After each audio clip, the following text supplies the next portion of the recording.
Aujourd'hui, un nouveau traité européen est soumis à ratification. L'humanité souhaite donner tous les éléments de compréhension. C'est pourquoi, au lendemain de la conférence de Lisbonne, nous avons mis en ligne sur le site les documents officiels, repris par le journal.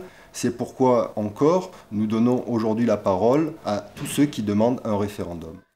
Je suis favorable à un référendum sur le nouveau traité européen. J'ai voté oui au traité constitutionnel européen. Vous allez croire que c'est un paradoxe si je vous dis que je suis favorable à un référendum, tout simplement parce que il y a près de 56% de Français qui se sont prononcés par référendum contre le traité constitutionnel européen. Ce qui est proposé aujourd'hui, ce n'est pas une constitution, c'est un traité révisé.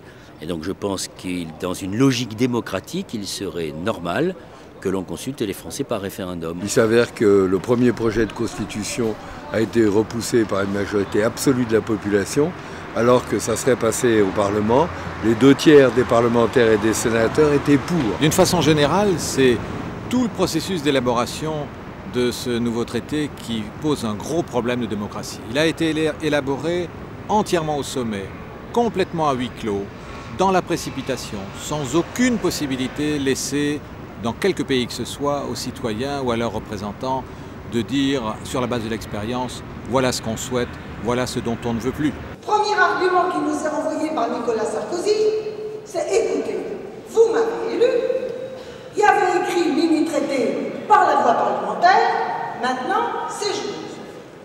Bien évidemment, on ne peut pas accepter cette logique du blanc-seing qui ferait que le président élu allait plat pouvoir, qu'importe le peuple, qu'importe les syndicats, qu'importe la vie des citoyens. C'est déjà une question de principe. Ce nouveau traité ne modifie rien, ou pratiquement rien, par rapport au contenu du traité constitutionnel européen refusé il y a 2 ans.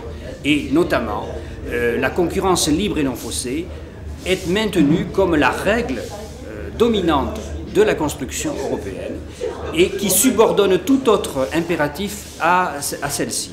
Par exemple, la charte des droits fondamentaux, cette charte ne sera qu'en option en Europe. Autrement dit, on aura la concurrence obligatoire, mais les droits sociaux, les droits fondamentaux en option. Et je crois qu'aujourd'hui, on est en train de nous refourguer par la fenêtre. Ce que nous avons refusé est mis dehors par la porte. Le texte qui nous est proposé n'est ni mini ni simplifié. C'est un texte de 250 pages qui reprend, caché parfois dans les annexes ou dans les notes de bas de page, l'essentiel de ce qu'était le traité constitutionnel européen. Un spécialiste comme Valéry Giscard d'Estaing dit que sur le fond, il ne se diffère en rien du traité constitutionnel. Je pense que ce traité est un traité dangereux pour la vie des hommes et des femmes qui composent l'Union européenne, parce que c'est un traité qui continue à les mettre en concurrence, à les opposer, à faire en sorte qu'on soit sur le moins-disant social, au lieu d'une Europe qui nous tire vers le haut, vers le progrès social.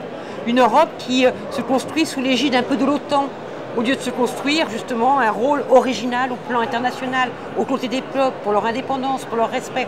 Donc le référendum, c'est pas simplement pouvoir dire oui ou non.